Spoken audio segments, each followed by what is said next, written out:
No one is coming to save you. Look around the room right now. Look at your phone. Look at the people you call family or friends. Feel that emptiness. That silence. That absence of cavalry riding over the hill to rescue you from yourself. Most people break here. They feel abandoned. They cry to the universe asking why they must walk this path alone. But there is another response. Rare, dangerous, transformative. You can realize that isolation is not a curse, it is a weapon. The greatest lie ever sold to you is that you need support to succeed, that you need a team, a mentor, a network, a partner. That success is a collaborative effort. This is propaganda designed to keep you dependent, because dependent people are controllable. Dependent people wait for permission. Dependent people can be managed. You were conditioned from birth to be part of a herd. School taught you group projects. Society taught you networking. You were brainwashed into believing that the only way to rise is to be lifted by others. But when you rely on who you know, you are admitting you are powerless without them. You're handing control of your destiny to people who act in their own interest, not yours. When someone helps you, you owe them. When someone invests in you, they own a piece of you. When someone supports you emotionally, they hold the power to withdraw that support and destroy you. You are looking for a safety net, but a safety net is also a spider's web. It catches you, yes, but it also traps you.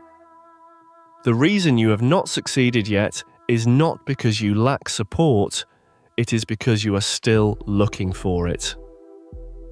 You are burning mental energy, scanning the horizon for a savior. You are diluting your vision to make it palatable for others. You are waiting for applause before the performance even begins. If you are still here, it means something in you recognizes the truth. That you were built for the storm. That your isolation is not emptiness, but purification. Most people will never understand this. They will return to the comfort of the crowd, the warmth of mutual mediocrity. Let them go. We do not need them. What you are about to learn is how to build an empire from nothing, with no one. How to turn the cold silence into fuel. How to weaponize your loneliness into an advantage so lethal that the supported man will never possess it. But first, we must kill the part of you that craves validation. You have been taught to seek support because you have been taught that you are incomplete alone. This is the foundational myth. The idea that humans are social animals who need community to thrive. This is true for the average person, the sheep, the prey, but you are not average. You are the mutation. The herd survives through numbers. One wolf attacks and they scatter, but most survive. The outlier survives through capability. One wolf attacks and the outlier kills the wolf. Which strategy is superior depends on what you want to become, safe or sovereign. When you accept the 0 point, when you look at your bank account and your contacts and see nothing but your own reflection, you achieve a clarity that the supported will never know. If you have 0 support, you have 0 masters. If no one helped you up, no one can tear you down. If you built it alone, you keep the entire throne. This is not motivational rhetoric. This is cold mathematics.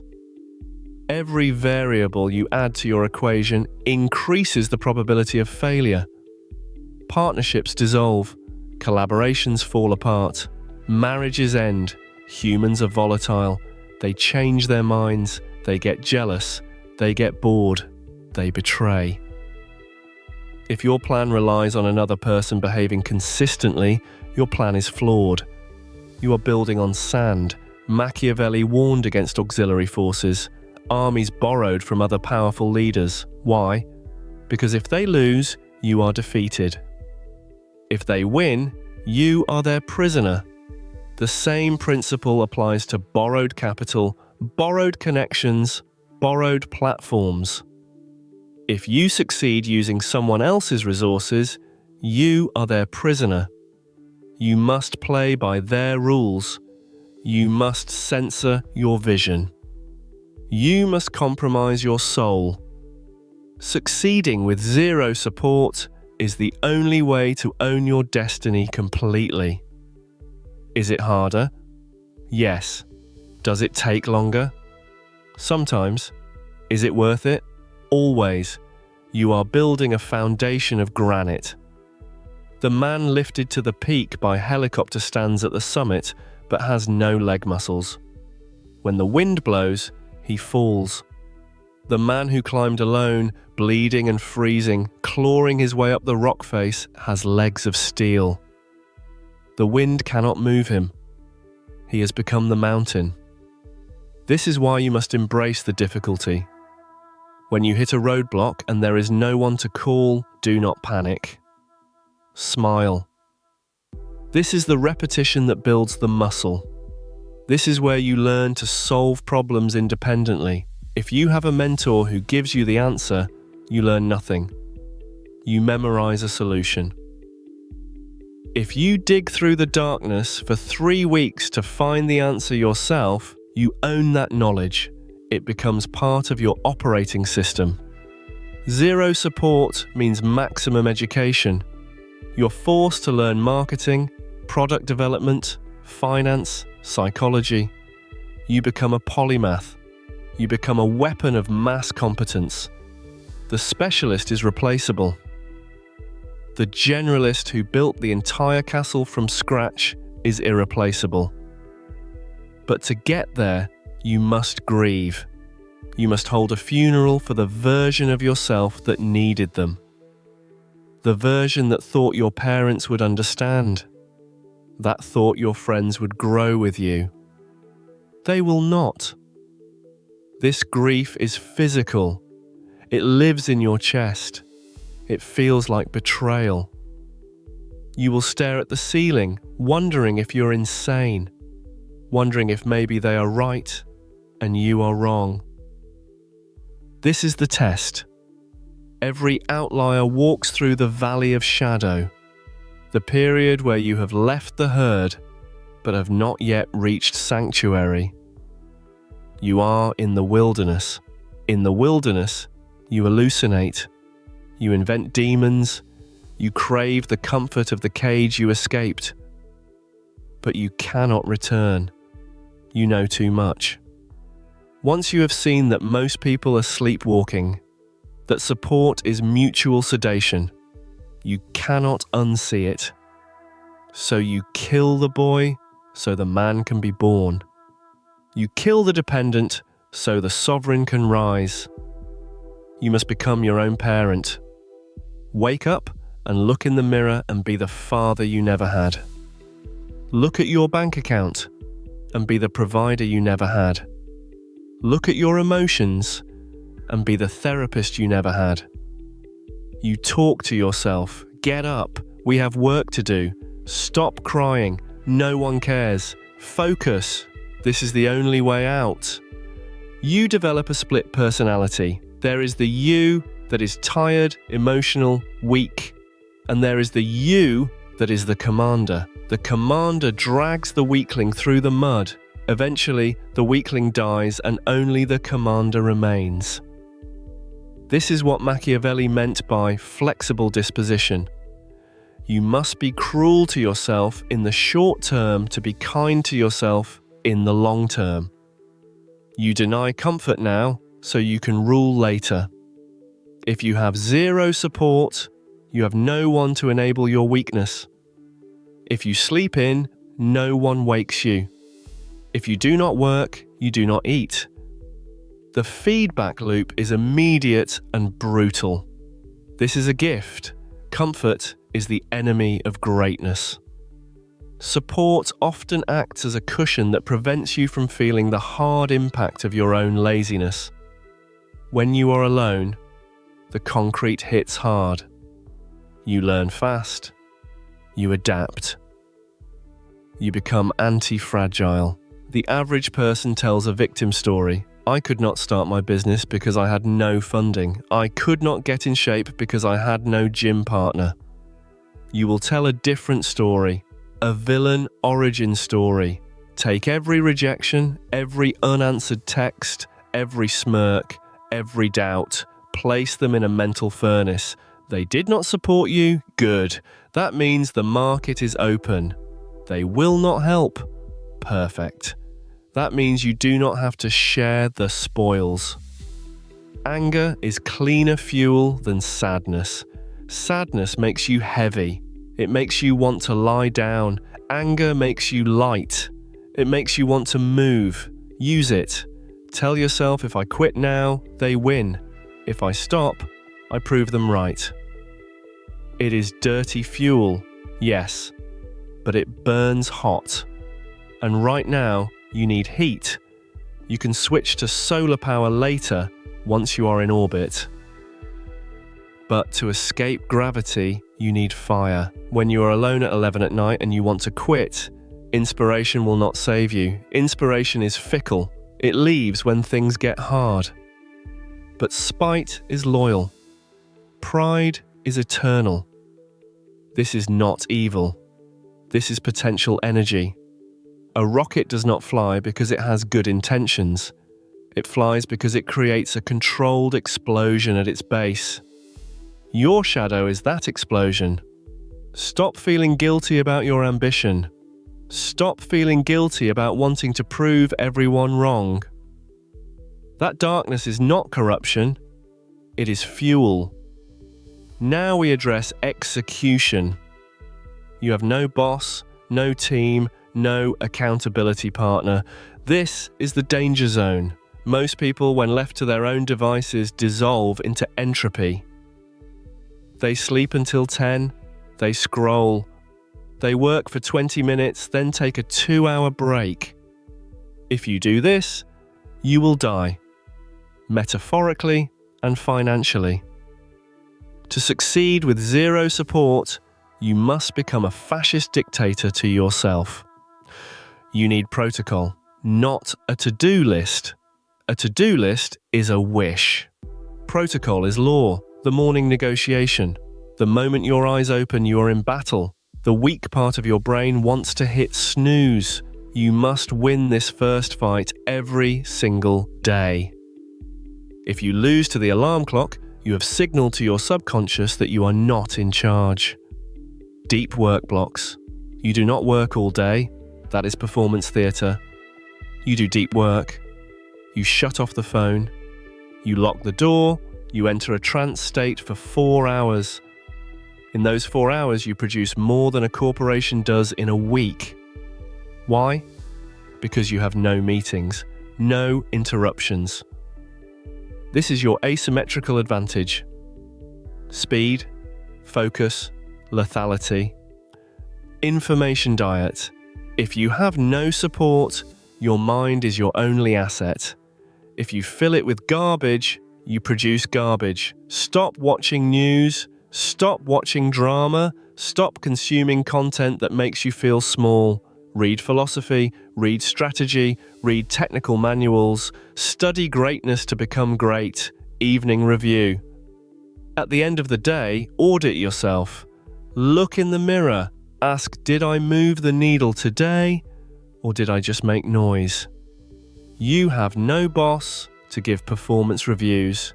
You must be the boss, and you must be harsh. If you failed, admit it, correct it. Do not coddle yourself. This structure replaces the external framework of a job with an internal framework of iron. Now the biggest distraction, networking. You are told to go to events, hand out business cards, build relationships. This is advice for people who have nothing to offer. When you are starting from zero, you have no leverage. If you walk into a room of powerful people, you're a beggar. You're asking for attention, asking for favors. Powerful people smell beggars. They despise them. Do not go to networking events. Stay home and build value, build a product, build an audience, build a skill set so rare, so valuable that you become a magnet. When you are a magnet, you do not chase the iron. The iron comes to you. Make yourself necessary to the market. If you are the best in your niche, they will find you. Build the honeypot. Stop chasing the bees. Every hour you spend at a networking mixer is an hour stolen from your craft. An hour you could have used to become undeniable. The best network is a portfolio of undeniable work. The best introduction is a track record of excellence. Succeed first, network later. And when you finally enter those rooms, you will not be handing out business cards. People will be asking for yours. You must also enter the ghost phase. This is strategic silence. Most people fail because they talk away their energy. They have an idea and immediately run to tell a friend. The friend says, "That sounds hard," or "Are you sure?" The doubt enters. The energy leaks. You got a tiny hit of dopamine from talking about the goal, which tricks your brain into thinking you achieved it. So you stop working. The ghost does not speak. Take a vow of silence regarding your ambitions. Do not tell your mother. Do not tell your partner. Do not post big things coming on social media. Silence creates pressure.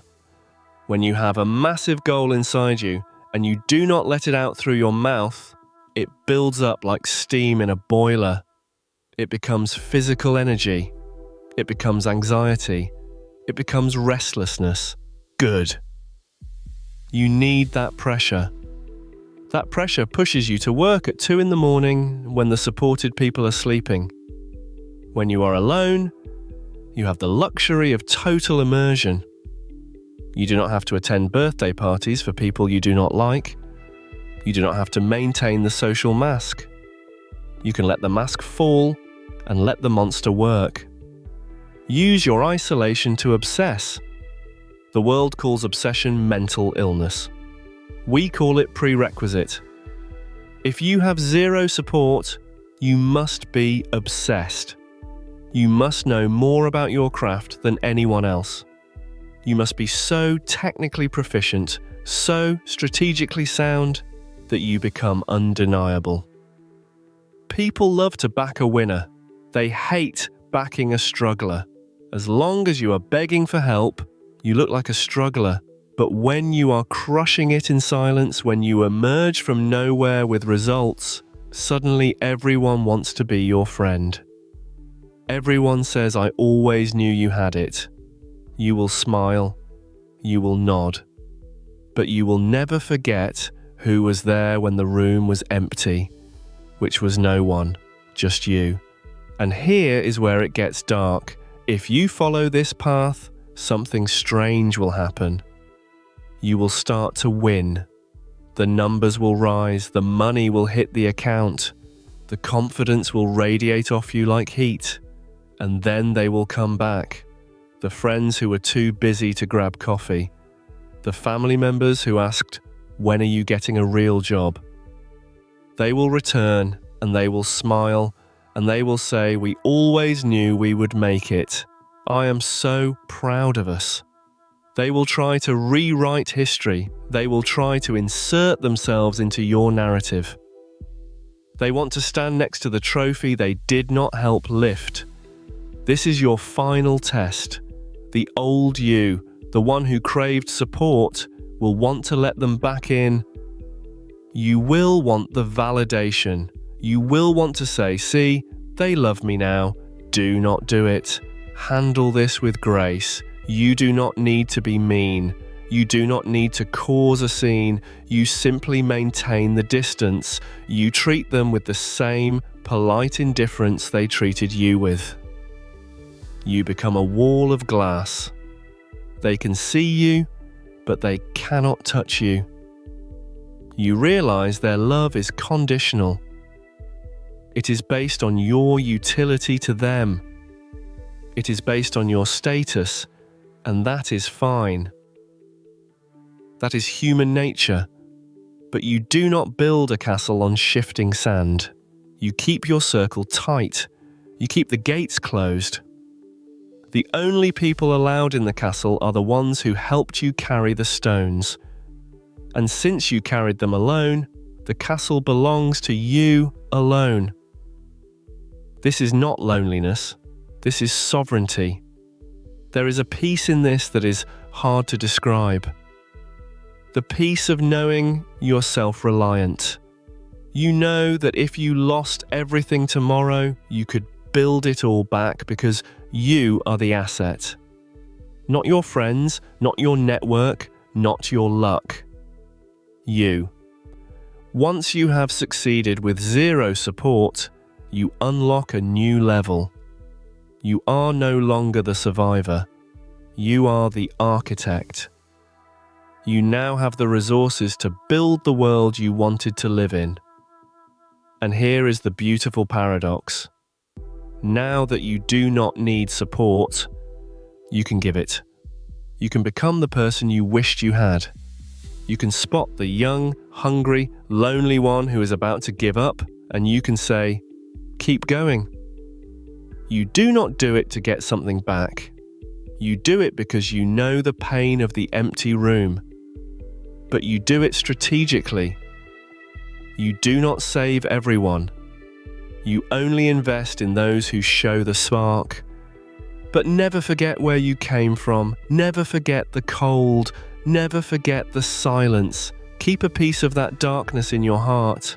Let it be the anchor that keeps you grounded while the world throws flowers at your feet.